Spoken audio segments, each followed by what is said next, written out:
Mga nagko-comment. Ayan si Alia Marie Rosario, si Reggie Manunas, si Bioli Ragos, Algeros Channel, yours truly Leonor, May Abaga, Poging Tisoy, Bernadette Di Salisay, Team Sabi, Rose Ann Garcia Vlog, Jonalyn Tapala, Beats Up, EG Boy, Didat and Junior. Ayan. Si Aladdin's Channel. Shoutout. Shoutout din kay Joanne Fabrigar. Shoutout Teresa May Dalino. Shoutout Mike Valdez Ragos. Shoutout Jin Trala. Shoutout Nick Maragos. Shoutout Aling Silay. Shoutout Arian Manalo. Shoutout Winnie Nalagon. Shoutout Jomil, shoutout Angelo Kim Magsino. Ayan, at shoutout kay Joanne Bernadette Lasso, Jocelyn Rapana, shoutout Joanna de la Vega Madrid. Ayan, shoutout kay Cheche Castro, shoutout Marjo Campano, shoutout Wilfredo Nalagon, shoutout Ian Drums Tambayan ni Osang. Shoutout Chanelin Bufati Official. Shoutout Minerva Lainisa. Shoutout Edeline B. Shoutout Reggie Manunas. Ayan, si Rodrigo Sokwan. Shoutout John Alaman ng backup, Estes. Shoutout Arian Manalo. Shoutout Mark Valdez Ragos. Ayan, shoutout kay Vicky Solomon, CGTV, Edwina Ramos, Army Ragos, na to, si Catalina Galiates, shoutout. Ayan, mga natapos natin iba. Shoutout Joe, tapos na yun sila. Mga natin guys, at balik na tayo din sa ating MPL Live. Ayan, hintay ng MPL Live guys.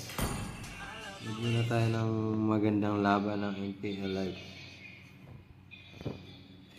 I think they lost their patience, but Stella, on the other hand, they maintained the composure. Just take a look at how patiently they were.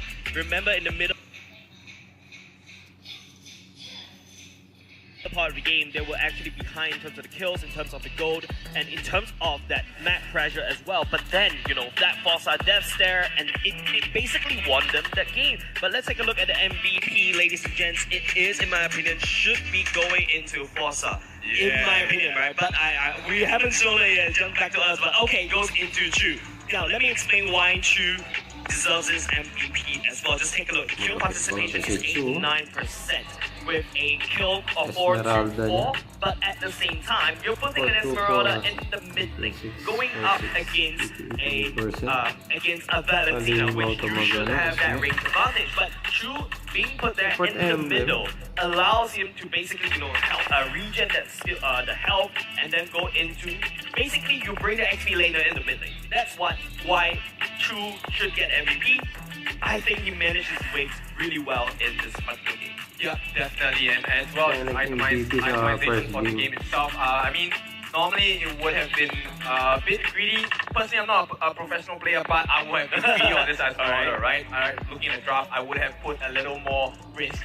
The fact that I have a Lilia, I was like, okay, maybe I can chunk out a little more damage to that Marauder. But Chu, I think we've already seen how he has played from regular season, right? He's a very patient guy, and it's well calculated as well. He always combos up with Bambi as well to get the chains as well as the falling Salmon in conjunction with each other for perma stun for at least 2 seconds. Yeah, I think what Stella has drafted so far really, and they've executed to the T, is the fact that they know they have the AoE damage. They're going to go all in and all together. Whereas for the slide off, you know, more single target, we take one point and one person at a time, so that, you know, you get the one from the weakest line, and then after this starts going on crazy. It did not work out very well for them, unfortunately, but this is a best of 3. There's another game that Zion could quickly fix whatever, use whatever. It's like basically when I was back in robotics, right?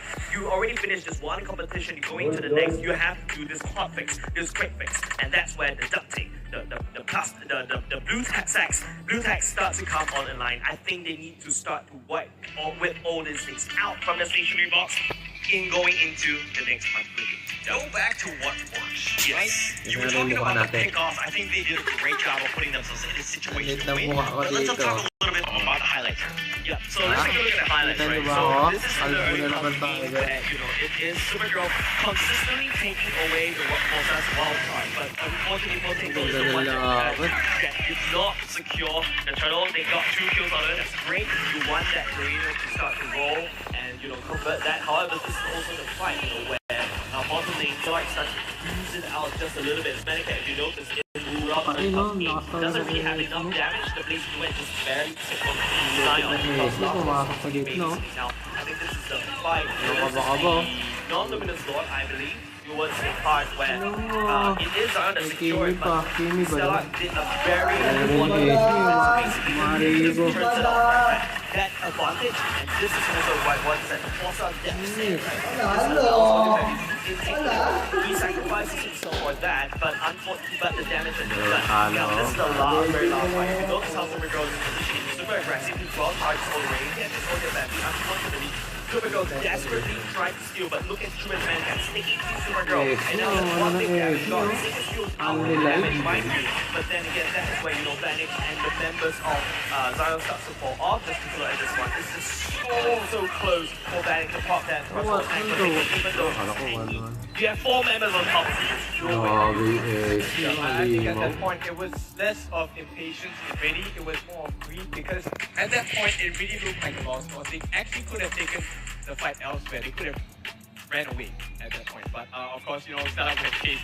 Yeah, but it would have been a different story, right? If they have chosen to back off at that moment after they lost the Lord. I think, but this is hindsight bias. Yeah, I think they're just trying to they're trying to punish, right? You take my Lord, I need to take something from you. Yeah. But unfortunately, the greed is there. Let me talk a little bit about target priority, especially in that one fight, is that everybody was taking damage. They were all over the place. Nobody was being focused. It was that Supergirl going in super deep all by himself. Everyone from Stellar was like, oh, let's just kill Supergirl. This is gift wrap for us, right? And so they were able to turn that around. You take out Supergirl, then you take out almost everyone else. And that's just why they were in a prime position to win that team fight. Yep. Yeah, and I think it's just the fact that Star, if you notice, is AOE damage.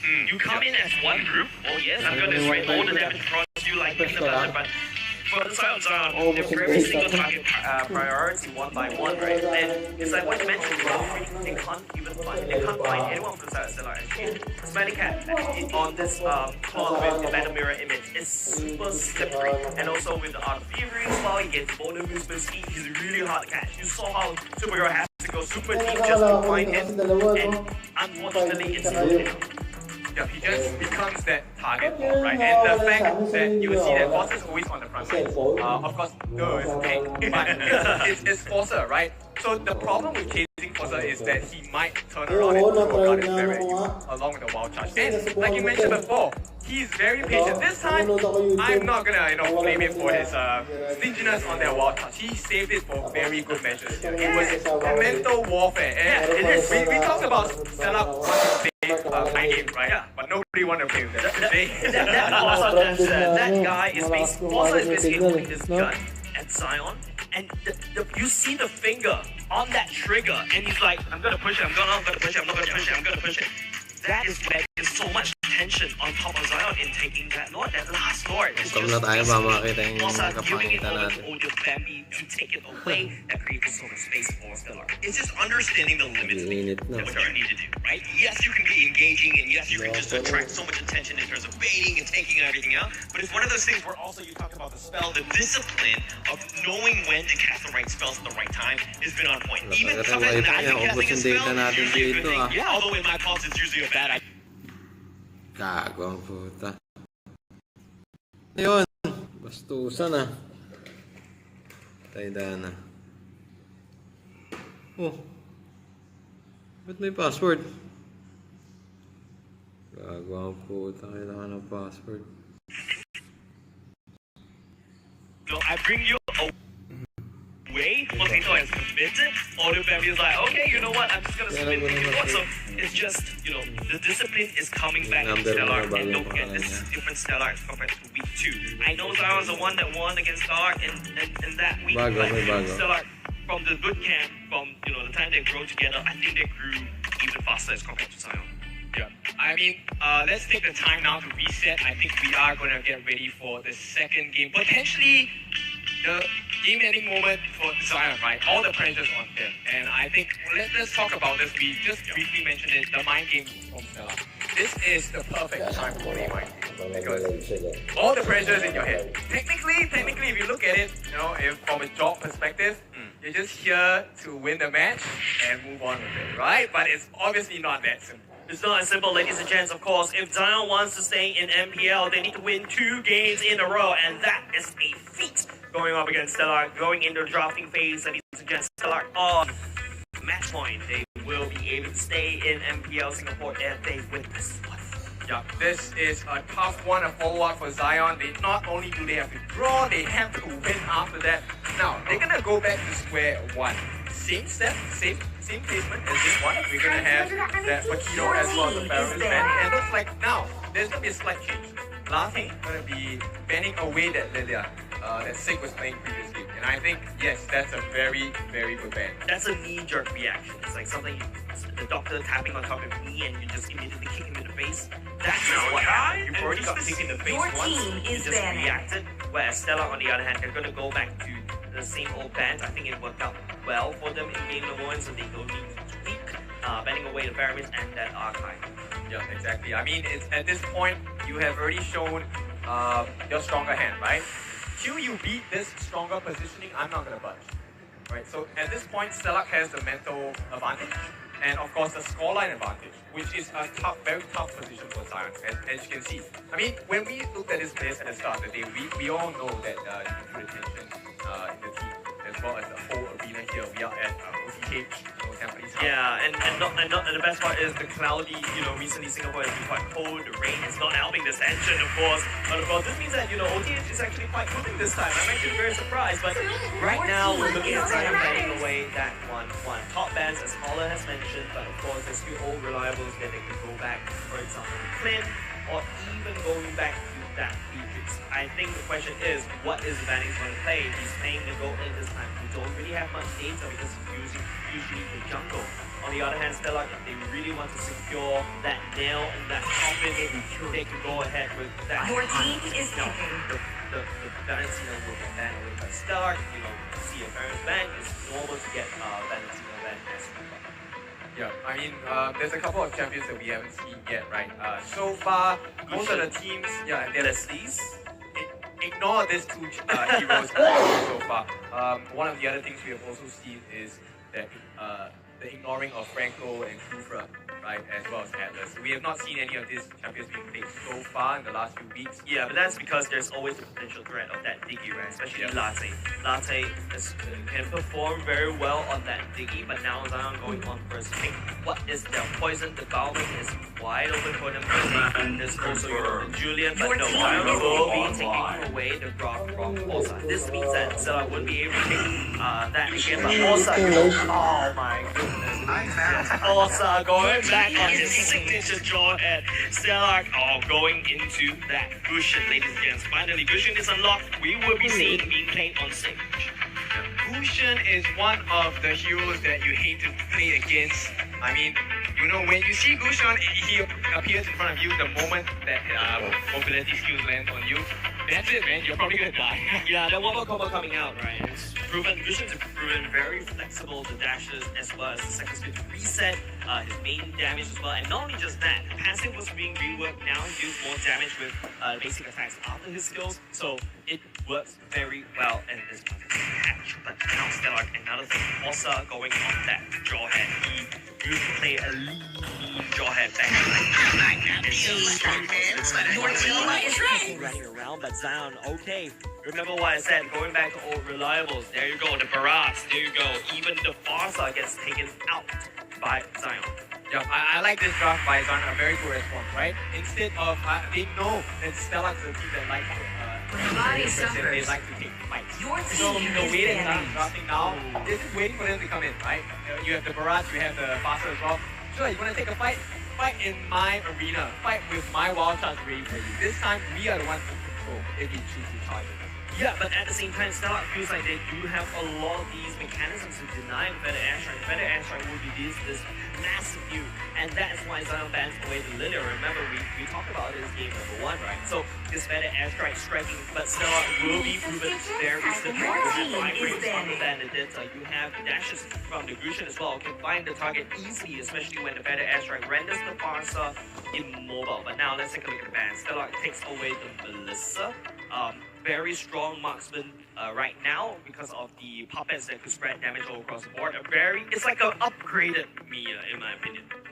Yeah, that's right. And I like the fact that you mentioned that they can somewhat cancel out Zion's movement, right? Forza with the jaw hit with his ultimate can charge him as well. But I think now the question is how well can Bennings block off the rest of Stella, right? As long as that Guardian Barrier is put up carefully and with the mental threat of a potential wild charge, I don't think they can really dive towards the back line. I think right now it's up to Latte on how Your team is banning. Latte definitely needs to stick on top of where Fossa is. There's also this the first skill that allows you to be slightly Your team is when banning. you get ejected by Fossa, but at the same time you gotta have to think from the side of Zion, right? Super tanky for now. The Barats could go into the jungle role, very prevalent. It's basically the same idea as an Akai, right? I solo your jungle up, you don't have retribution, I take the neutral objectives and I walk off like a boss. Yeah, that's right. But of course, there's a risk that he might get bursted down from the members of Stella, so probably going to a more tanky build as well for the side of Zion members. We've seen, Potato playing that Garena previous game. He went for the full tank build. I think that was a great idea, but they couldn't capitalize on the objective. If they had gotten turtles at the start of the game during the late phase as well, I think the result might have turned out a little bit different. Your team is Yeah, picking. there you go. Franco getting taken away by Zion, and both Stella limiting the pool of marksmen. There's 4 marksmen on the ban. Yeah, what's left? The carry works very well for the side of Stellar. Very flexible. There's a movement speed as well, and don't forget Zion going into Barrage, going into that rock. That's going to be a very tanky lineup. So Stellar needs to make sure that the carry stays alive as long as possible. The light blue is going to pop so much true damage when it hits 4 per target. Yeah, the way that Stella is drafting, they have quite an insane amount of burst. But more importantly and more scary so is their mobility. I think their mobility is going to be a very tough thing to deal with. Faster, of course, yes, you have the better airstrike and all this, but you are required to aim nonetheless, right? So you have a bonus target 4 times to reply. It's going to be very hard to focus. They're going to reply on the side of Zion with a Dyrov as well as a Brody. So decent burst as well. It remains to be seen how they want to play against Stella so far. Stella left with 2 on that final placement of characters to see what is going to potentially knock them out of this competition. I think Stellar right here, the Julian's still wide open. If they really want to go into mobility, that is one way to go. But I think they're lacking this kind of tank. I'm pretty sure the Benedetta should go into the XP lane as a tank. I've seen that being played unorthodox. But now, okay, you need a tank, you need a fighter. There you go. That is that Yuzhong. A common way to respond to that Farsa once again, ladies and gents. Coming out with Stellar, I think, in my opinion, I'm not gonna sugarcoat it. I think Stellar won draft, but Zion definitely have a lot more to prove. They need to make sure that Potatoes secures these neutral objectives with using the Barat, Mango. Also, need to hold down the lane against, I believe that would be Sing going into the XP lane. But if you notice from the side of Stellar, there isn't any mages at all except for Christian that could do magic damage. Yeah, this is something that Zion definitely needs to fully consider, right? With that lack of magic damage, they could easily just itemize against a full physical comp that Zion has drafted so far. But now, pressures on Zion. This is potentially the last game of the tournament for them. This is the last place guess for them. They have to draw, and then only then can they win against Stella. Stella has, I won't say an easy job, it's more of a straightforward job of closing it out. And now with that, we are going to game 2 of our best of 3 let's get it going. Oh my gosh, too much is at stake right now. I'm actually worried for Zion. Again, they're trying to go a little bit off kilter, changing things up and trying to do things a little bit different. But first blood already going away of what was it? Right to Zinc on that one. What was that? Yeah, I think that was a heavy dive on that side. Actually, there was a defense being put out by Supergo, and Supergo is not the person you want to have be killed on your team on the side of Zion. Yeah, you gotta get yourself going. You gotta give yourself a good opportunity to win. Now, mind you, it's just literally a minute into the game, and it's one of those situations where we're trying to do it, but that one completely backfired. They gotta be a little bit careful with how they do this. They need to play a little bit better.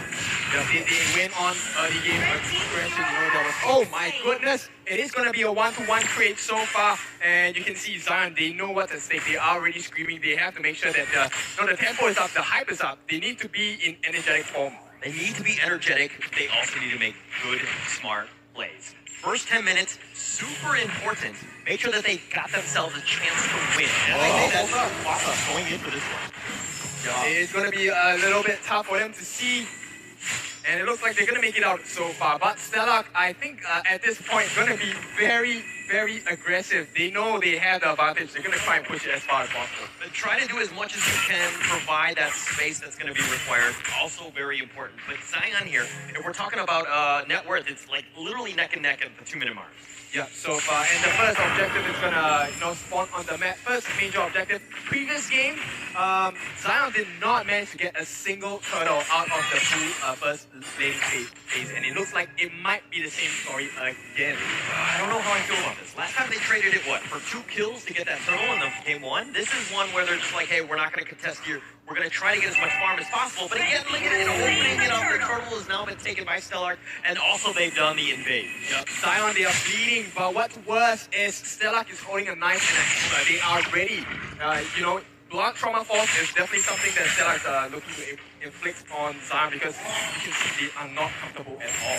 Really? Knife and a hammer? Like they're dual wielding at this stage? Isn't that kind of awkward? You tear open a wound and then you smash it. Okay, all right, that's a new one. All right, I mean, I would think that like double hammer or double knife, something like that, so that you have that, but you're gonna go with the hybrid combination. I like it. Yeah, it's more painful in that case. Bigger surface area for the pulse salt, right? That's what they're looking to do now at this point for Stellar, because you already know that Zion is in a bad position and they're hurting. Right? It's going to be quite tough. Mentally, it is the stream. Yeah. It's a situation now where, hey, you've been punched in the face. How do you react? You need to ensure that your team is on point because you have 0 lives at this point. But let's look a little at the top lane. A little jawhead action in terms of just, Fossa just trying to provide a little bit of pressure. Yeah, they might connect and get a kill here. And I think at this point, right, Stellar, they have a decent lead. As it looks like, no, it's not Stellar. It's actually Zion here has a decent lead. Around 10k, so it's about 600, 400 gold at this point. But more importantly, I think Stellar has control of the map. Yeah. Actually, they did this in game 1 as well. They provided a lot of pressure, but as we get the knockup, Snake is down to there. They're going to take that kill. Mango will secure that one. Bax is actually going to kill Fossa as well. And if we're looking at the top lane, Chu now has to run. Zion a little bit low, but they're okay in this situation. Yep, so yes, they do have the map control, but Zion doing well to make sure that they get the aggression from Stellar down, right? Getting 2 kills for themselves, now they're leading to score 3-1, and you can see they are going to be very patient. All of that is great. You've gotten the kills, but you've gotten pressure, and now you're pushing in the bottom lane. Mango was almost free farming there. Let the guy carry you, right? Get him some space, make sure that he can get all the items he needs to really carry you in the mid to late game. Yep, looks like there's a technical issue here, but there's more than that that's happening behind the scenes, right? Now, this gives Zion a chance to take a short breather, and let's run through what happened in the first few minutes of the game. So far, Stellar, they have been putting a lot of pressure on the members of Zion, and I think Zion has responded in kind, right? They have managed the aggression quite well so far. They have gotten 3 kills for themselves, the 3-1 scoreline now. I think the pause was due to, maybe lag or something like that. Yeah. But and it's one of those things where, look, Zion have been on a 5-game losing streak. They have not been in a great spot. But the thing is that it's one of those things where if you lose the first game, usually you lose the second one because you're just not feeling it, right? But this is a situation where can Zion really step up? We know that laning phase, they can compete. They're just not over that hump yet. Yeah, I mean, Zion as a team, I mean, you guys can look at the screen as well. We do see some of the faces of the players on Zion. They're not particularly super stressed out. And I think that's the fact that I really like, right? Composure is definitely one of the things that makes someone a champion as well. I think I'm more stressed out than those guys are. They seem very calm, cool, and collected, no? Yeah, I mean, okay, Stella, no issues. They're one game up, you know, the pressure's all the way on the other side. So to them, it's let them have the pressure. It's fine. We don't need to care about this. Right, right. And it's a great situation to be in, right? When you have that lead, you kind of be like, you know, we can play around. And at the end of the day, as long as we make the good late game decisions, I'm assuming we get there, we should be fine. Yep, so far the way that they're playing on both teams, it looks like they are going to reset the whole situation to be an even team. Again, like we said, game one, it was really a knife's edge, right? Any moment it could have tipped either way. And it was just one single mistake, that one moment of impatience that kind of caused Zion game one. Like, you talk about the one single mistake, but it was like one single mistake that one guy made, and then everybody made the same mistake, and they continue to fight. So one mistake. What, really? I'm thinking all 5 of them made a mistake at that point, no? Well, I think we can count it as a team effort. So 5 members, you know, they form one team, so let's count it as one mistake. We ride together, we die together, right? Bad boys for life. So at this point, I think Zion has recovered well, right? And normally in this stressful situation that Starlock has placed teams at, they do kind of crumble, right? You're already losing, and you know that you don't have the advantage. You give away your first blood quite easily in this game. I would have broken mental, honestly. Yeah. Well, that's because you're mentally weak, of course. Boom, shots fired. No, I'm just kidding. Sorry, kidding. But it's a situation that does happen. We do need to be careful, right? And the players here they might not have had that experience of getting into one of these high pressure situations. Your team is on the line. You need to ensure that you really step up in this game. Yeah, bear in mind that we are just, before this pause, we were just on the first hurdle, which they didn't contest right on the side of Zion. So now, the thing that I want to see is Zion, how can they position themselves? Number one, not only to contest, but number two, to kill off the members of Stella. They need to do this because, yes, they have a lead right now, but they don't exactly have control of the map. They need the members of Stella to be dead to be able to do that. True. And it's one of those things where we know what Stellar wants to do, right? They want to provide pressure. They want to invade the enemy jungle.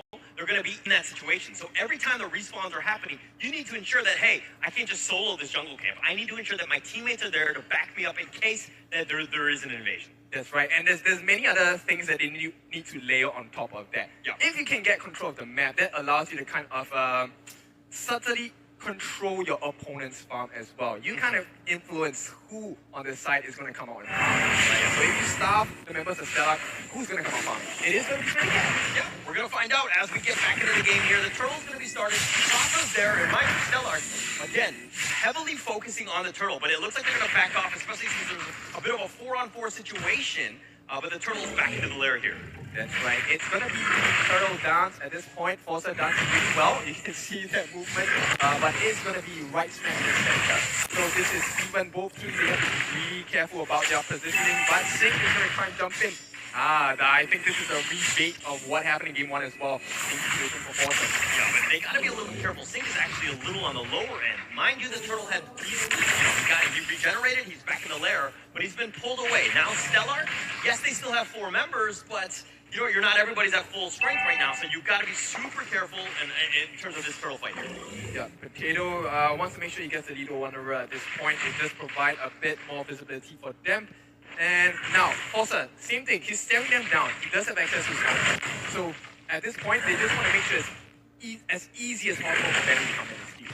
Yeah, it's super low. He's going to steal it. Potato will take that one. That's going to be the first turtle, at least for this game. But Potato now continuing to fight. They use a feathered airstrike, doing a ton of damage. Sink is going to go down. Mangle will secure that one, and Supergirl also killed Chew on the back end of that. That's right. Zion, they come back fighting 5-1 at this point as we are reaching the 6-minute mark. And it looks like they are having a very sizable lead. It is going to be 3K at this point. No longer going to be talking about, they don't have control of the map. They do have it now. That was a nice swing. They not only got the turtle, they got the kills, they got the mid turret as well. I mean, that is just looking up and up, and they've got almost a huge lead in terms of the 6-minute mark of a 4K net worth lead. Yep. While the deaths are technically on the correct people on Stellar, right? These are the people that can afford to die. Bear in mind that Bambi has not gotten any kills. Sync has not got any kills. Smellycat has not got any kills, and that's a very big deficit to recover from. True, very, very true. And Smellycat has been pushing in the top lane, has not really been kind of joining in the team fights. You know that carry needs some farm to do some damage to make sure that you can carry yourself. But Stellar right now, they're very behind on this. You know, we haven't seen too much of this draft, so maybe they're not 100% familiar with it, and we're kind of seeing the effects of that. Yeah, if you take a look at Potato, he now has a 3-level advantage against Sync, right? Yes, we do expect the level advantage to be there, but 3 levels is really quite a lot. And Zion, they're going to be able to control the map movement and wave management across the line as well, because they can always pressure them. I'm ready to kill you anytime. I have a 3-level advantage or 2-level advantage, and that means I can do a lot. Alright, here's the situation. Oh, I'll charge. Oh, Mango. He's going to be fine for now, but under turret, need to be careful. Now, Zion have that lead. They've taken objectives. They understand what they need to do, but they need to continue to put on the pressure. Zion needs to turn this around, and Stellar are actually putting pressure on the bottom. Yeah, might not be the best idea at this point. Stellar, we have seen how they did this earlier in the season against Slate. They got punished extremely heavily. Zion doing really well. I like the way they have positioned themselves around the map. You can take a look at the rotations as well. Now this is going to be the third and final turtle of the game, and this time Zion shows up. They have this advantage. They know what's going on, and Stellar for the first time going to be on the back foot. It's almost like they hear us, right? We were talking about how they didn't get any turtle, and now they've gotten almost all the turtles. So Zion have done, almost in terms of what they want to do for the objectives, but they did trade the bottom turret, something to take note of. That is a little bit more space going the way of Stellar. Yeah, so far the only surviving tier 1 turret is going to be on the bottom, but if we take a look at the items itself, same tanky build, right? But this time the helm comes out first for the side of Barats. So Potato being more cautious in his itemized build as well. And if you take a look at Brody, he already has a Blade of Despair, and that's a huge item to have at 8.5 minutes. That's a lot of damage, and Brody being on the back line as well, it's going to be very difficult for Stellar to find him. Very good. It's a great item to have, especially at this stage. It will definitely show in that next big team fight. We're hoping for that to happen. But now Stellar are behind, right? They've kind of need to come back into this one. I mean, they're pretty much putting all their eggs in one basket in terms of Smellycat, making sure that he doesn't have farm. But look at Sync goes down yet again. He's died 4 times already. Fossil's looking to go for it in this one. He does go down, and Mango will trade for that one. Chu will secure that kill. Yeah, that was Zion's trade all day long, man. I mean, yes, you do trade a kill at the top for the kill that is running at the bottom, but you managed to kill one more member on the side of Stellar, and you trade the tower as well. So definitely all advantage for Zion. They have a 3,000 goldie still and growing, of course. Zion has completely changes around. You can sense it, right? That most teams will crumble after that game 1 loss. And the fact that they're in game 2 and they're playing better than they were in game 1, I like what I see from Zion. Yeah, but let's talk a bit more about the late game insurance. Zion's late game to me looks a bit lacking to me. How Because dare you? Stellar's late game does do a little bit better. There is a lot of burst interaction from them, and so it is going to be very difficult. Zion still needs a couple of prerequisites before they land that perfect combination. And now it is really about the priority targets, right? You were mentioning about this in the previous game as well. So now Zion, I think yes, they have certain skills that are AoE as well, but Stellar has individual priorities as well. Yeah. I mean, one of those things where Black Dragon is going to be used. Or the scout, he just zips on out of there. He's like, no, I'm not actually going for this one. But the Lord is now going to be started on this one. This is going to be very dangerous, I think, for both squads, because you do not want to give up the first Lord at this stage. Yep. At this point, well, it is not exactly a I win low, I win game kind of concept. Oh! They found Bossa. He has to flicker to safety. He's fine for now. Go on. Yeah, but at this point, it will at least convert into at least coverage across the map. So Stellar has to be very careful. Zion, they have the advantage. I don't think they're going to allow Sage to maybe jump in as well. Maybe quite far away. And yes, no contest at all. And Stellar, yes, they don't lose anyone, but they lose a very big objective. They haven't done the proper wave management as well, so it's kind of tough. That was actually pretty massive. The feathered airstrike was on point with my Supergirl hiding in the bush, making sure that if anyone were to come, we have a way to zone it out. Very smart play, making sure that they can secure that Lord. Now Zion continue the pressure with this 5 game. I like the way that Zion is positioning themselves, right? They are forcing Stellar to take a 2-5-on-5 fight. If you know here, but you can't take me in a 1-on-5 situation, so you have to bring your whole team along. And that really plays into the structure of the draft that Zion has provided so far. Yeah. And very well played. They seem to understand what are the win conditions, understanding that they need to kind of, put the pressure on here. The Lord is going to put it on the bottom lane here. Predator Strike is going to be, again, some more of a zoning one. I don't think that they're actually going to commit for this one, but the Lord has done what they needed and they've taken that inhibitor first. Yeah, B5O, the Giant is here as well. They will not get their final pistol, of course, but this spells at least 2 years already on the side of Stella. Now, Zion, they can smell blood, but is this the moment to really jump on it? I'm not really sure. I don't think so. No. You've gotten what you wanted. You've created that space. You've got that inhibitor. That's what the Lord traded for you. Now, you play a little bit safer. You just regroup. And maybe you take out this second turret top, but other than that, I think that you kind of, you gotta let it go. Has been destroyed. Yes, while Zion has the advantage here, Stella, I think they have the potential for a turnaround as well. Not sure why they dropped the Audi at that point, just to try and secure the towers, but not really. I'm okay with it. I think it was great.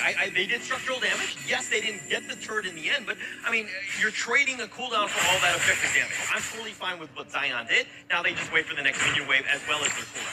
Well, I should take that advice from the KTV. I was a bit impatient there. I would have watched it.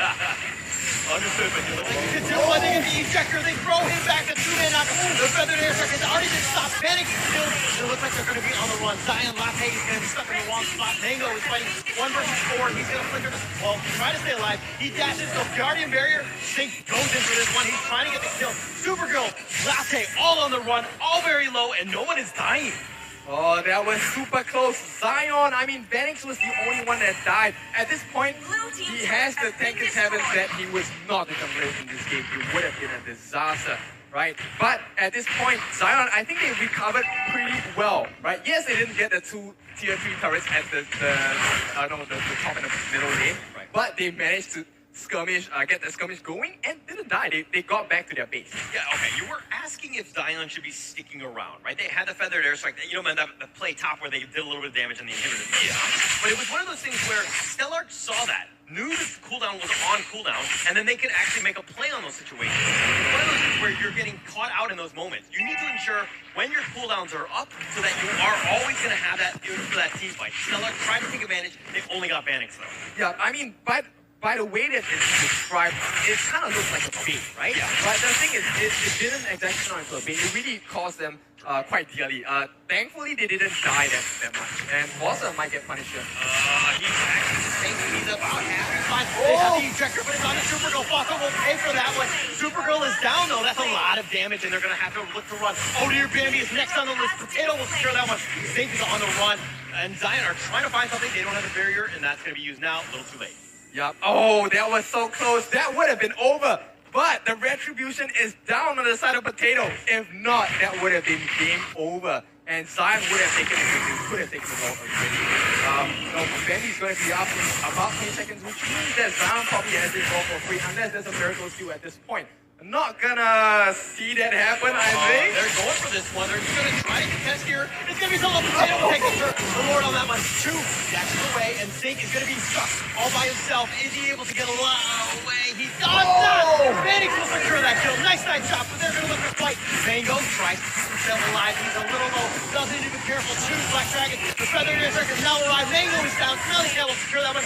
2 is continuing to fight. Smelly Cat has been killed. That is the ton of all the damage that they need. 2 is down. Bossa now on the run. Latte trying to get something else. Yeah, this looks like it's their last legs for Stella here.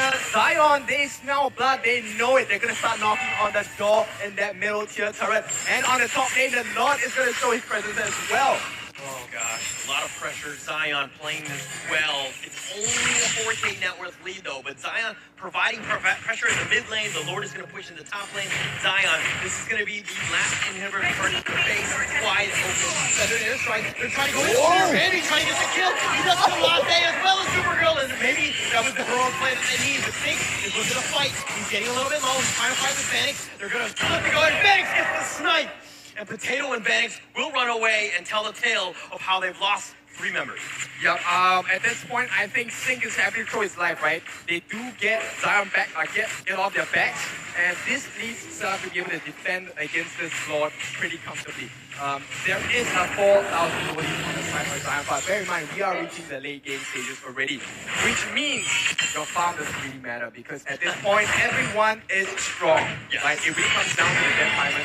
Who is going to make the important kills? Who is going to get that objective? Look, you're 100% right. In the sense that Stellar have zero tricks alive, right? It all comes down to this one big team fight, right? Is Zion able to, overwhelm them by putting pressure in all three lanes? Are they going to wait for the Lord? How are they going to do this? Because if they lose that one team fight, it's just going to be a repeat of game one. I'm liking this from Zion though. The way that they're waiting, they're expecting Stellar to be a bit more aggressive, right, to search for them across the map. And they're grouping up as 5. They're ready to jump on them. I'm going to speak a bit softer just in case they can kill me. But here we go. They might get a glimpse of Forcer here. Like I said, the game plan is very simple.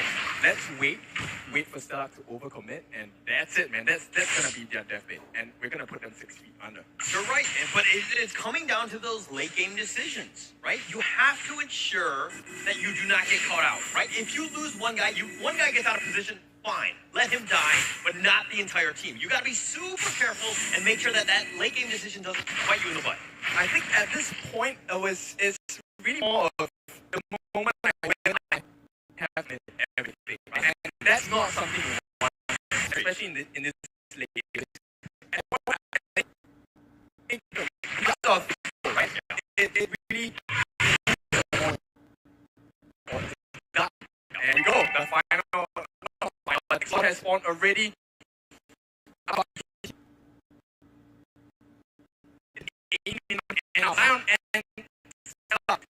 A good 4,000 or 3,000 goes separating them, and 40 seconds worth of time is at least. It's going to be a lot of time, and Zion are going to start the Lord. Stellar are in the top lane. They know that something is up. I mean, it's clearly they know the Lord is up, so they're going to try to go for the conceal play. Fasa trying to go in, but he's been spotted out. Wait, is he going to get the injector? No, he's been caught out right now. But Latte, Potato in a fast spot. They need to make sure the injector has not been used. The Black Dragon has been used, though, and they're trying to go for this. Latte's looking to go down. He does get killed, and Smelly Cat will secure that one. And they do trade for this Mango. Vanix is going to secure onto Sync, but now it's a 4 versus 4. Yep, this is not looking good because Bambi still has access to Retry. It looks like Potato still has 10 seconds left on their Retry, so this is a time that Select definitely wants to fight. But I think Zion understands where they are at this point, so they're going to be a bit more patient. I really like this patience from them. They learned from game 1 especially, and we're going to see Potato. He's walking around. He's got Mango backing him up. Smelly Cat is within the vicinity as well. But now this is a weird situation. Latte, 5 seconds and he's up. Sync, 13 seconds. Both of these are respawn. We're close to death, but now Zion, they're focusing this. They're taking some damage. How do you feel about this play? They have to be very careful because Bambi is still quite far away. He is in the mid lane. Yes, he can traverse quite quickly across the map, but more importantly, he has to be very careful. He does not want to die. The junglers are the very important. They die, they lose their ready. Fasa was looking to go for the flank play, and he still continue to fight the Lord. They need to be careful. Okay, they're gonna let him back into his lair, so to speak. But okay, Zion Esports, they had an opening. Yes, it was 4 versus 4, but it was more of those situations where we don't want to risk it. We gotta play safe. I mean, I like the fact that they're playing patiently, but I think they kind of missed a window here. Like Zion, the moment Benedetta was all the way to bottom clearing, I think they should have taken the fight. Agreed. And it looks like they are not going to learn from that because I have to be a little quiet on this. Sync, I am not sure what he's trying to do here, but he's doing it well. Yeah, I don't know if I agree with this one, but the Lord again, about half-life, Odir, Bambi, Mango, making their way back into this fight. And Fasa's looking for somebody. Oh, I thought he was going to go for the injector. He doesn't at this point. But the turret is now pushing. This is providing pressure in the bottom lane. But look at Sync all the way in the bottom. He's been caught, but do they get the Lord? Maybe he's going to secure that one. Supergirl is going to use feathered airstrike. Sync is on the wrong side of this one. He's going to get blown up here. Eventually goes down. Mango will secure that one. But they've taken out Latte as well, and they do have something in return. Odir, Bambi, Chu now on the run. That was great by Stellar. I mean, yes, they lost one. It's a 1-for-1 trade. But the Lord is secured by Stellar, which means Zion now has to face the pressure. Bear in mind, like I said, this is even already. This is a game where we are at the late game. Let's take a look at the items. At this point, most of them already are fully stacked, right, with the exception of the support in the game as well. But if you take a look at that, they are all quite tanky. There are 3 immortalities on the side of both teams, which means that it's going to be a long, extended fight. Okay, so we talked about the patience that's required from Zion, right? But they were up about 4K or so. They're actually losing now. Did they lose that window of opportunity? I think they did, but momentarily only. Once they have cleared this Luminous Lord at the bottom, it's once again back to square one, right? It's just a rerun of what's going to happen, who's going to do the split push better. And at this point, of course, the easier side to execute will be the side of Zion, right? They don't really have to care about the mega creeps at this point. They're always crashing down across the different lanes. But it's surprising to me that they're allowing stuff to just move like that. Okay. They do have that window, but look at Stellar now providing that pressure. They're starting to choke out. They're taking over the map. They have almost full control. Yes, you have 90 seconds on the Lord, and this is just going to put a little bit, Zion will just kind of stay in their base and just keep themselves alive for now. But again, it feels like Stellar have really turned on a switch, and they're kind of getting ready for this late game and that one last team fight. I think at this point, I agree that, Zion has to be really careful. They have to make sure they understand where they're standing and not try to give away kills that easily, right? But at the same time, the fact that they're playing with such fear right now is going to be quite difficult for them to deal with. Yes, for sure. Agree. But it looks like Stellar are going to back up here. They've gotten what they've wanted in the sense of, hey, we've tried to take as many jungle camps on the way out. And we are continuing to grow this net worth lead. This has got to be worrying inside. Now, they got to be patient. They got to choose their battles. They don't want to show that many faces in lanes. They want to make sure that they keep Stella guessing. No, I'm not committing all my resources to this defense on this particular lane because if you let any one of these professional teams go, it's going to be tough. It might get caught out. He might have been caught out. He thought he was going to be cheeky, but he walked into all 5 members that can still play and Sync is down. That's the first life. The second one is down. Potato will secure that one. Oh, yeah, baby, is it going to be a repeat? Oh, he's just going to jump away. Okay, so this is the thing. You lost one, fine. Okay, he was trying to make a play, didn't happen. You make sure you back up. You don't lose to anything else. Now the Lord is going to come out, and I think Zion prime position to take everything. 40 seconds more before Sync is revived, so it should be an easy picking for Zion. You think it's easy, but nothing is ever easy in this game, right? Fosta's making his way here. Chu's going to be here, and Smelly Cat as well. But Zion, they're not bursting as fast enough. This is a huge window. Sync has 25 seconds. That's almost an eternity at the stage. And it looks like they're going to look to go steal, and Vanek will secure the board. That's a huge win. They did get the shot on the Vanek. He's going to get the stage. Latte does go down, and they're looking to turn this around. Mango is getting very low. He's on that next target list. That's going to be the resurrection. But do you save him? No, you do not. Smelly Cat will secure this one. Potato's been thrown back. It's a 4 versus 3. Potato, he's going to be left for dead. And they have the suppression. They have the side. Super goal. The Southern Air Strike goal. He's going to turn this around. Potato is down. Vanek continue to fight. But it looks like it's going to be one last remaining from Zion with Vanek. Oh my goodness, Smelly Cat! Holy! I was holding my breath there because Zion, they were almost punished so heavily by the backline to Stella. Let's turn this around. I mean, let's check out the replay on that one. I think that we all need to just figure out what just happened. Stella completely from the game on set, and now they are in the driver's seat. I think they really understood that this is the kind of profit. And you said, look, the base is on it! What do you want? They got it! Oh my goodness! Oh my gosh! They found the opening, they went for it, and they were like, no, we're going 100% in. And they knew it. And Stellar here just pulled it off, and they just end up winning The game. Oh my gosh. What are your thoughts on that one, Chase? So, yeah, but I mean, it's one of these situations where I'm not 100% clear in terms of how that one, I mean, it was like a highlight that was happening, but then, sorry. Okay, so let's take a look. Let's take a look at the POV from us, right? When we were going into the instant replay, I saw the Lord marching down the mid lane, so I was kind of expecting, okay, we have some time to talk about this highlight.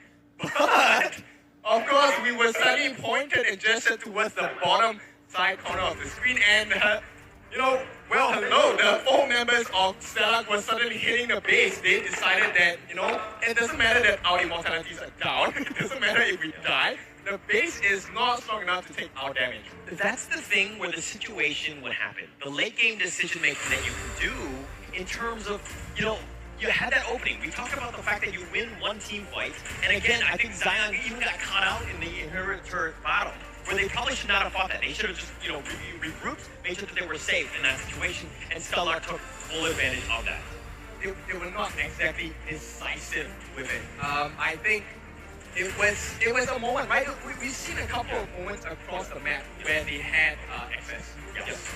Okay, so let me break this down to you. That fight was so close. Zion, of course, was in the driver's seat for a moment. Stellar as well, map domination over across the board. But that one last team fight, it's always this one last team fight for both of these two teams. Unfortunately, we have to say goodbye to Zion, but let me break it down for you in just a second.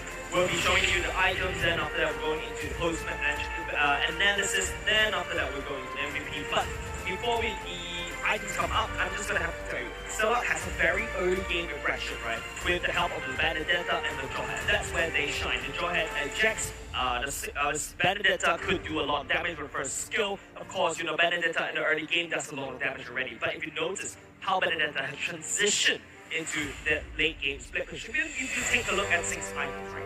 The Athena shoe, even the anti-Kuras, that's a very tanky Benedetta going in for the sides. Let me say one thing here. If Fossa 048 Sync 291, if you told me that Stellar were going to have these KDAs and they were going to pull out the victory, I would be like, no, you're crazy, man. That's not possible. So that's because, right, if you notice how Stellar has been playing super patiently. Zion, on the other hand, I think they're a little bit hot-blooded. They really want to get the kills. But look at how Stellar has been setting it up, right? Fossa coming in to consume play, injecting the right targets back into Stellar so that Stellar can slowly gobble it up. MVP, still in my eyes, Fossa has been setting it up. Because don't forget, as long as Fossa sticks on top of Supergirl, if Fossa sticks on top of Vanix, that is 1 mega damage from the side of Zion. Gone. And if you notice how, Potato in the early part of the game, he used the ultimate early for that first turtle.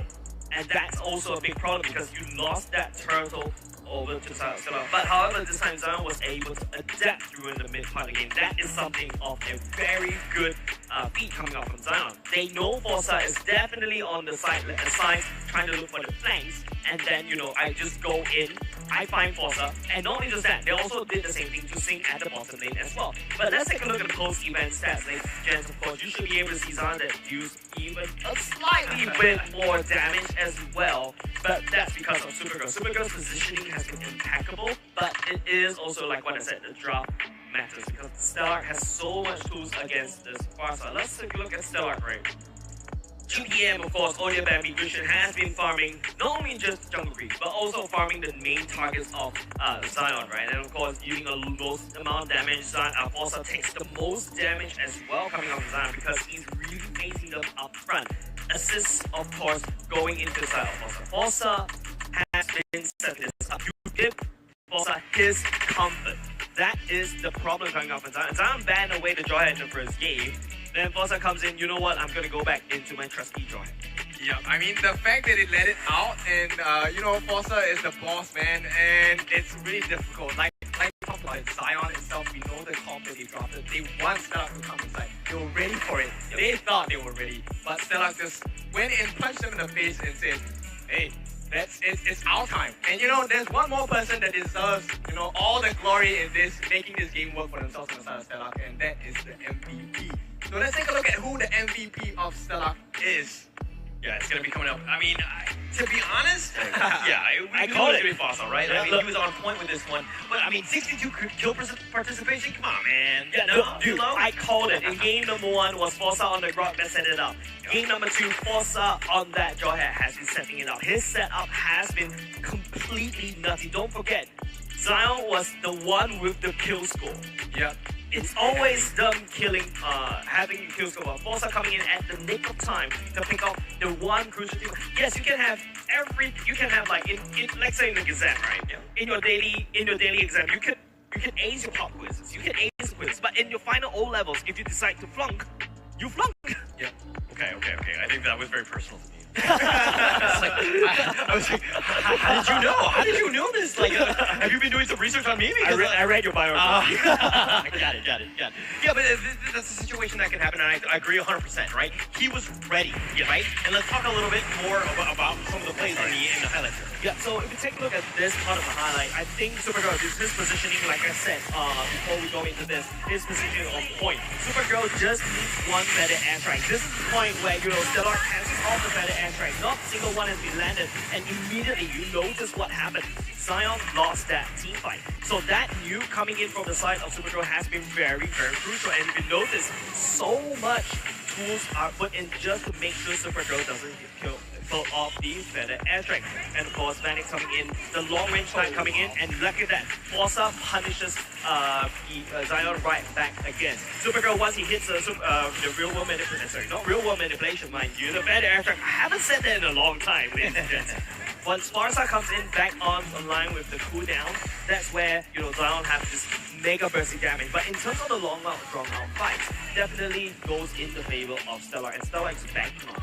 Zion has this one mega big super burst. Once you use it all, they don't really have damage at all, they'll fall off. Just look at that, Sync at the back line. Yes, that's a lot of sacrifices being made, but you can see the amount of time being bought. Whereas the members of Zion focuses on Sync, the front line was a little bit unsafe. But I think this is also the part where you see Forza just flickers forward. You pull yourself together with the CD reduction on flicker, just definitely helps a lot for Forza to set out these wonderful plays. But Supergirl, look at the better airstrike. This could be the turning point, but look at how old that be with the second skill slight Supergirl away. And that is it. When we're looking at that replay right there, I think that is the winning portion. When the next wave comes in, that's definitely Stellar's team to win. Yeah, I think at this point, Stellar understood the draft of Zion a bit better than Zion did themselves. And of course, it's painful for the Zion fans today. Thank you for coming down, right? For those of you watching online, thank you for that as well. And of course, ladies and gents, every time I haven't renewed my OCBC credit card by Frank as well. It's so annoying. So of course, the producer is gonna remind me, and I'm gonna remind you that there is a special card for you guys to take away. You can flaunt your MLBB Pride in real life too, as well with the Frank by OCBC. Is proud to support MPL Singapore again. Thank you very much, and Frank. I always like your cards, of course. Have been supporting me since 2016 because I'm not Singaporean. So from now on to 9th of October, you can sign up for a Frank X MLBB debit card online and choose one of the 5 limited edition MLBB card designs. Plus, you can be the first of 275 eligible applications to get a surprise MLBB Epic Skin redemption code worth of $25 when you apply and spend at least $200 with your Frank debit card. Which I have. Which you have, and now you're Which just is flexing. expiring in December. I don't really have time to go in. Maybe I'll just walk to the buffet. Can you help me? I think you're gonna do the right. Get to skip the queue, right? Yeah, you're gonna have to do that during the break.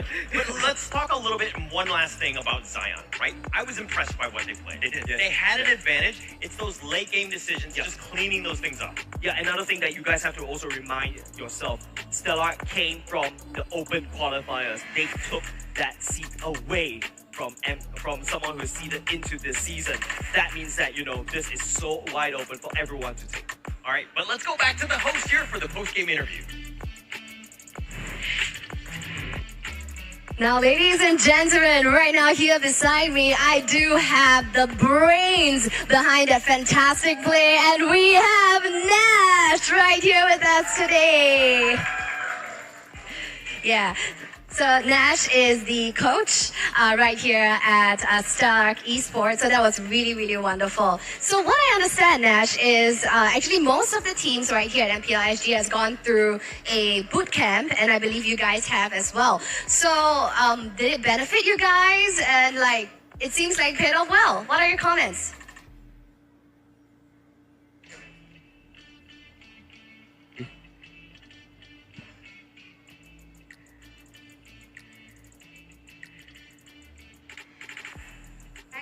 That's okay.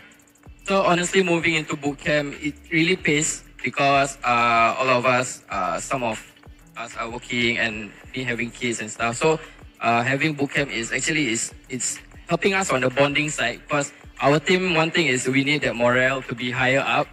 So without morale, we actually played very bad lah. So the morale is important, and bootcamp for me, it really pays. And at the same time, for me personally, I was an analyst before, so I step into Amok's position prior bootcamp.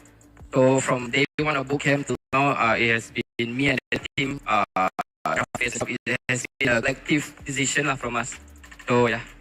Now, it was really, really beautiful to see all the way. We have been watching you guys, especially from the regular season until now. I believe most of us can see that it's really evident that the team synergy. And you guys are just, unprecedentedly patient right here in the game. So definitely bootcamp paid off. Well done, guys. Now, I do have other questions for you. Now, this is more targeted in the first game. Now, did you feel that you guys a little bit overextended, especially at the blue buff before the third turtle? And what was your feeling when Stellar nearly got wiped out there, only with an Esmeralda left? Personally, I feel even though we won, but it's not the cleanest game lah. I mean, after today, we will review back the games and we will review back individual mistakes. And personally, for me, when during that buff fight, we almost got wiped out. I was a bit scared. Because if it's a wipeout, it's a different game already. But we managed to actually turn back the game lah. I guess, great job. So the next question is, how do you feel about game 2 when Stellar chased Zion after the Lord? For me, it has been either it's a lot or it's a kill. So if we didn't manage to get a lot, we will have to trade it back with kills. And if we didn't manage to get kills, we will get a lot. So it's like a trade things lah for us. So either way, Stellar gets their way. Either it's a lot or it's your death, right? So now this is more of a personal question. How does it feel like being the one to draft for Stellar? It's really big shoes, isn't it? This is my first time, and I'm actually very honored to have seen Forza, Bambi, all these experienced players. Actually, they have been helping me out with the draft also. So honestly, for me, it's not only my doings, it's the team's effort so it's a collective decision from the teams and me as well. Yeah.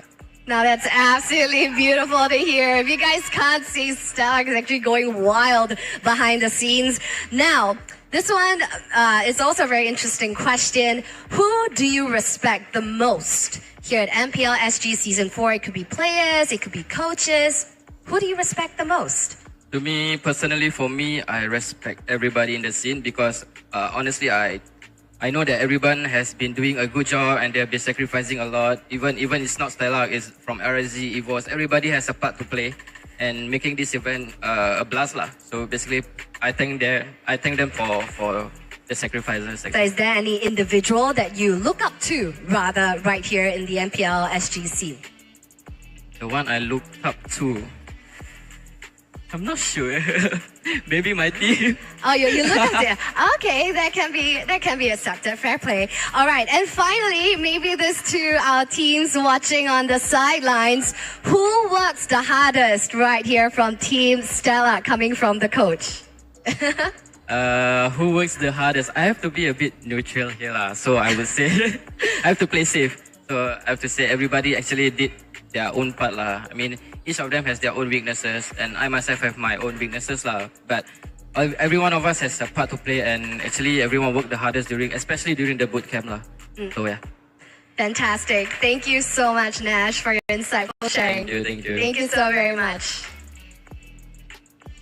Now, ladies and gentlemen, that was Nash from Stellar with such an amazing win from Stellar SG early on, especially right here during day 1 of playoffs. Now, next up, later on at 1 p.m. is an exciting match to watch. Next up will be a match with veterans against fresh blood. We have Team Evo going against Team Flash, where they fight to survive to compete in MPL SG Season 4. And we'll see you at 1 p.m. later.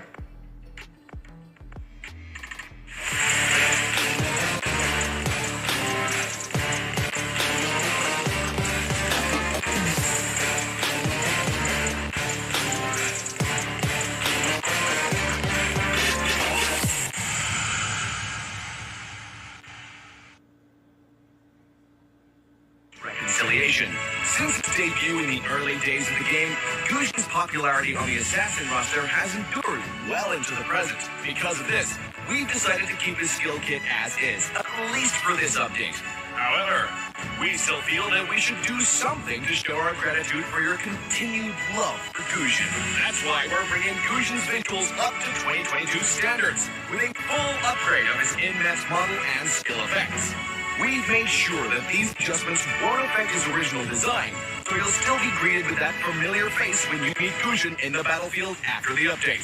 And even though September might be a little too early for Valentine's Day, we're going ahead and revamping the two heroes' Valentine's Day skins in this update. Compared with the original design, we've restyled Gusion's hair and added a few inches to his pants to highlight his elegance. The pattern and decorations have also been modified to better match Leslie's. As for Leslie, we're remodeling her high heels to further emphasize her femme fatale vibe. That's all for the first round of spoilers from this September's Project Next update. We've been hard at work, constantly improving every single hero's skills and visual effects to present you with the best gameplay experience at each stage. We hope you've loved all our improvements so far and are excited for what's to come. Get ready for the new Project Next update dropping soon. See you next time, and until then, we'll be seeing you in the land of Dawn.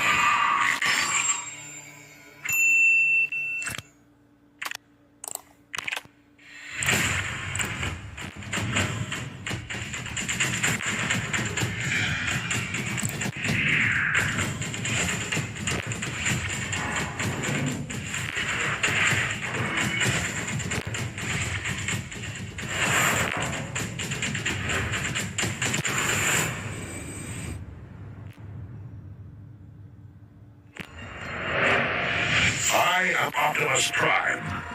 No one can outrun Bumblebee!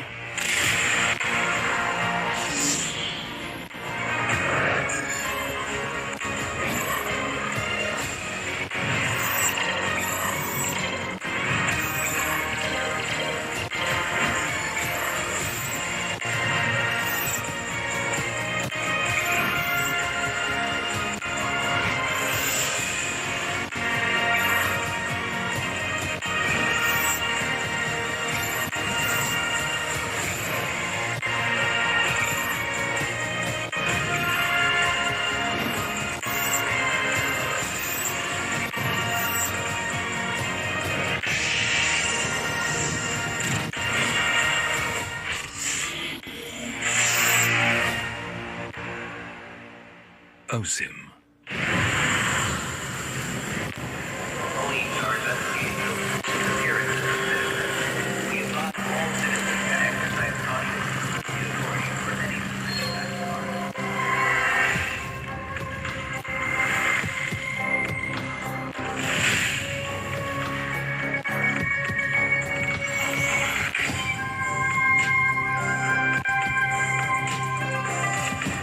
I promised her I'll live and fight for the two of us.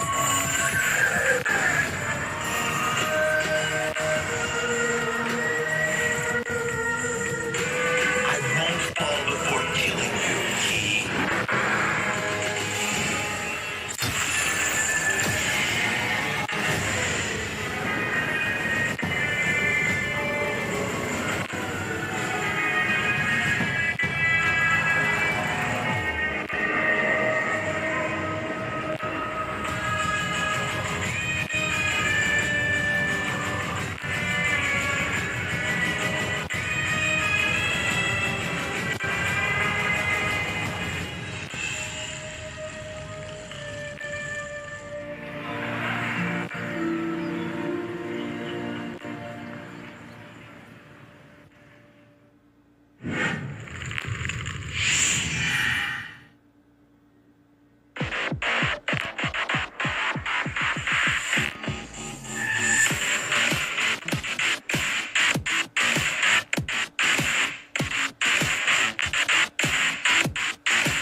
To SMG, if you're so many Lord, you lose.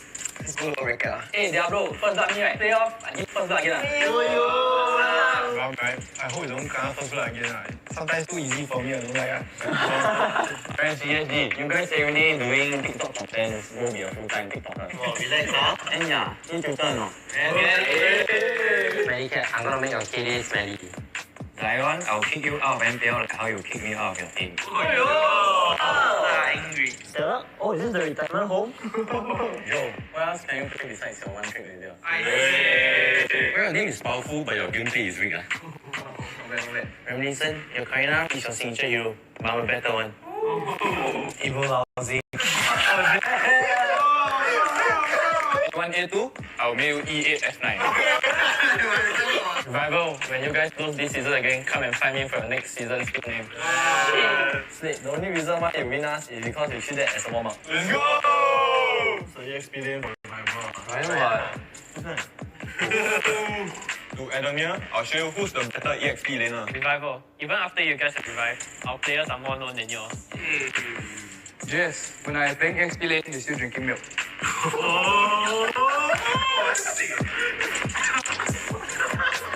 Okay.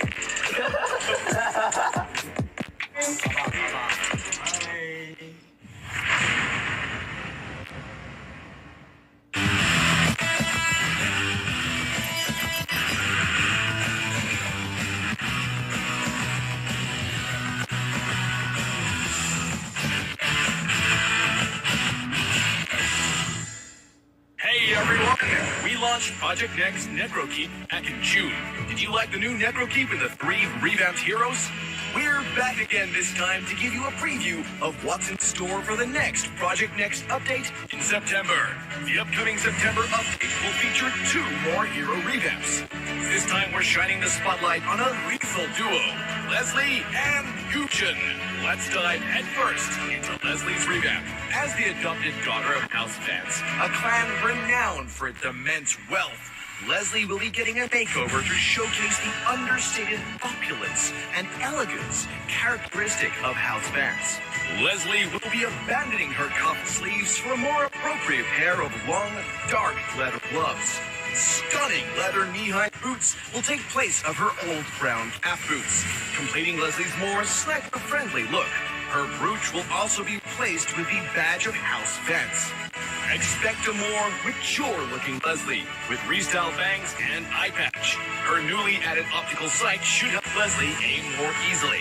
As for her skills, we're mainly adjusting the casting experience of Leslie's second skill, Tactical Grenade. Statistical data and live observation of players in match combat demonstrated a noticeable delay in the casting of Tactical Grenade, leading to an awkward and frustrating gameplay experience. We're optimizing the skill's animation and resolving the before and after cast delays to improve the overall casting process. Moving on to Leslie's first skill, Master of Camouflage. Following a thorough review, we decided to leave the skill's mechanics as is. However, we'll be upgrading the visual effects of Leslie's camouflaged state, which promises a more exciting experience for Leslie mains in the battlefield. Finally, let's talk about her ultimate, Deadly Sniper. We're cutting down the interval between 2 fatal bullets to boost Leslie's burst potential and aggressiveness in matches. Next up, the Holy Blade of House Paxley, Gujin. Gujin's new story highlights the evil god leaving his body, so expect a more trendy and casually styled Gujin with less plate coverage to accentuate his likeness as an assassin.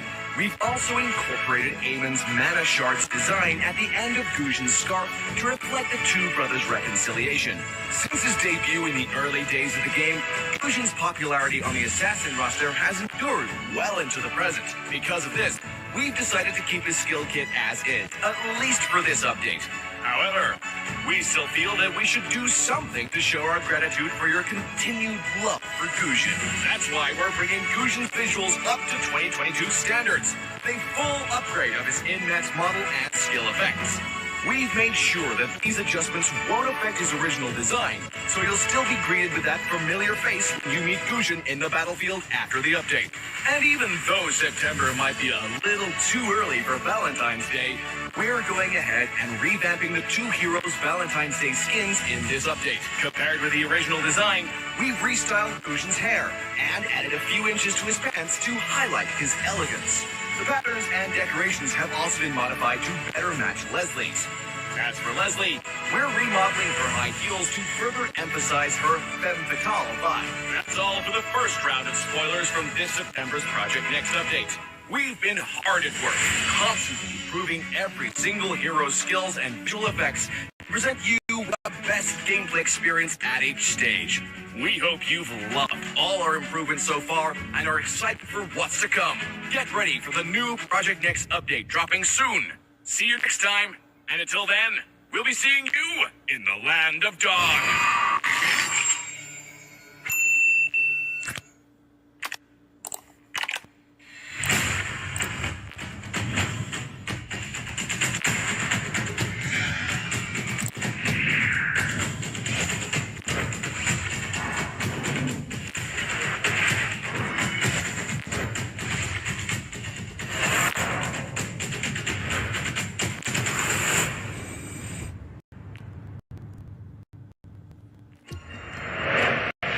I am Optimus Prime. No one can outrun Bumblebee.